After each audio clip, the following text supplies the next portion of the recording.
നമസ്കാരം. Raf talk ഫുട്ബോളിലേക്ക് അവർക്കും സ്വാഗതം. വളരെ മികച്ച രൂപത്തിൽ മുന്നോട്ട് പോയിക്കൊണ്ടിരിക്കുന്ന ബ്രസീലിയൻ ദേശീയ ടീമിൻ്റെ ക്യാമ്പിൽ പ്രശ്നങ്ങൾ ഉണ്ടാക്കാൻ ചില ദോഷൈക ദൃക്കുകൾ മനഃപൂർവ്വം ശ്രമിച്ചതാണ് എന്ന് തന്നെ ഉറപ്പിച്ചു പറയണം. നെയ്മർ ജൂനിയറുടെ സബ്സ്റ്റിറ്റ്യൂഷനെ ഡേവിഡ് ആഞ്ചലോട്ടി, അതായത് ആഞ്ചലോട്ടിയുടെ മകൻ, അദ്ദേഹം ടീമിൻ്റെ അസിസ്റ്റൻ്റ് കോച്ചാണ്, അദ്ദേഹം എതിർത്തു. അദ്ദേഹത്തിന് ഇഷ്ടപ്പെട്ടില്ല. അദ്ദേഹം ഇങ്ങനെ മുഖം വെച്ച് കാണിക്കുന്നുണ്ടായിരുന്നു സബ്സ്റ്റിറ്റ്യൂഷൻ സമയത്ത് എന്ന് പറഞ്ഞുകൊണ്ട് ആ വീഡിയോ എടുത്ത് പ്രചരിപ്പിച്ച് വലിയ രൂപത്തിൽ വിവാദമുണ്ടാക്കി ചിലർ. നമ്മളതിൽ നിന്ന് വിട്ടു നിന്നാണ്. അത്ര ഒരു വാർത്ത കൊടുത്തിട്ടേ ഉണ്ടായിരുന്നില്ല. കാരണം അതിൻ്റെ ആവശ്യമില്ല. ഒരാൾ തലയാട്ടുന്നൊക്കെ ഏതർത്ഥത്തിലാണെന്ന് നമുക്ക് എങ്ങനെ പറയാൻ പറ്റും?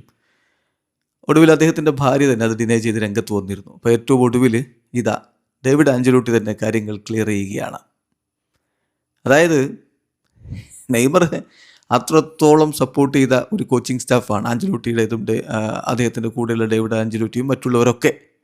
കാരണം പരിക്ക് പറ്റിയൊരു താരത്തെ വേൾഡ് കപ്പിനെടുക്കുകയും അദ്ദേഹത്തെ അത്രയധികം കെയർ ചെയ്തുകൊണ്ട് വേൾഡ് കപ്പ് കളിക്കാൻ സജ്ജനാക്കുകയും ചെയ്തു.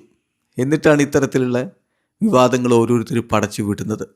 ഏതായാലും വിവാദം അങ്ങ് കൊഴുത്തപ്പോൾ ഡേവിഡ് ആഞ്ചലോട്ടി തന്നെ തൻ്റെ സോഷ്യൽ മീഡിയയിലൂടെ പ്രതികരിക്കേണ്ടി വന്നു. അദ്ദേഹം പറഞ്ഞു, ചില കാര്യങ്ങൾ നമ്മൾ ക്ലാരിഫൈ ചെയ്തു പോകേണ്ടത് ടീമിൻ്റെ യൂണിറ്റിക്ക് ആവശ്യമാണ്, ഹാർമണിക്ക് ആവശ്യമാണ് എന്നുള്ളത് കൊണ്ട് മാത്രമാണ് ഞാനിത് വിശദീകരിക്കുന്നതെന്ന്. അദ്ദേഹത്തിൻ്റെ വാക്കുകളിലേക്ക് പോകാം.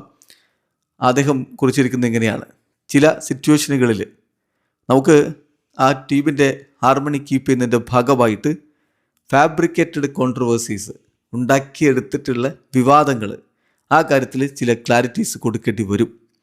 തീർച്ചയായിട്ടും ഞാൻ പോൾ ക്ലെമൻറ്റുമായി നടത്തിയിട്ടുള്ളൊരു കാഷ്വൽ കോൺവെർസേഷൻ, അത് ഔട്ട് ഓഫ് കോണ്ടെക്സ്റ്റ് എടുത്തുകൊണ്ട് ഈ രൂപത്തിൽ പ്രചരിപ്പിക്കപ്പെട്ടതിൽ എനിക്ക് ഖേദമുണ്ട്. അതിന് നെയ്മർ ജൂനിയറുടെ സബ്സ്റ്റിറ്റ്യൂഷനുമായിട്ട് യാതൊരുവിധ ബന്ധവും ഉണ്ടായിരുന്നില്ല ഞാൻ അവിടെ ഇരുന്ന് ആ രൂപത്തിൽ കാണിച്ചതിന്.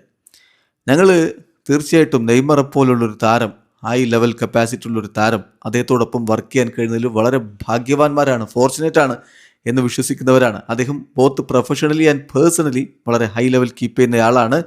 സോ ബ്രസീലിയൻ നാഷണൽ ടീമിൽ അദ്ദേഹം ഏറ്റവും മികച്ച രൂപത്തിൽ തന്നെ കാര്യങ്ങൾ ചെയ്യുന്നുണ്ട്. എന്തായാലും നമുക്ക് മുന്നോട്ട് പോകാം.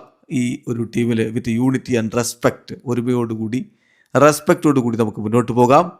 ആൻഡ് നമുക്ക് ഏറ്റവും മികച്ച ഒരു കമ്മിറ്റ്മെൻറ്റും എന്തൂസിയാസവും ഒക്കെ വെച്ചുകൊണ്ട് തന്നെ മുന്നോട്ട് പോകാം എന്നിപ്പോൾ ഡേവിഡ് ആഞ്ചലോട്ടി തൻ്റെ ഭാഗം ക്ലിയർ ആക്കിയിരിക്കുന്നു. വീഡിയോ അവസാനിക്കുന്ന ഫുട്ബോൾ ലോകത്ത് കൂടുതൽ വിശേഷങ്ങളുമായി റാഫ് ടോക്സിൽ എത്താം.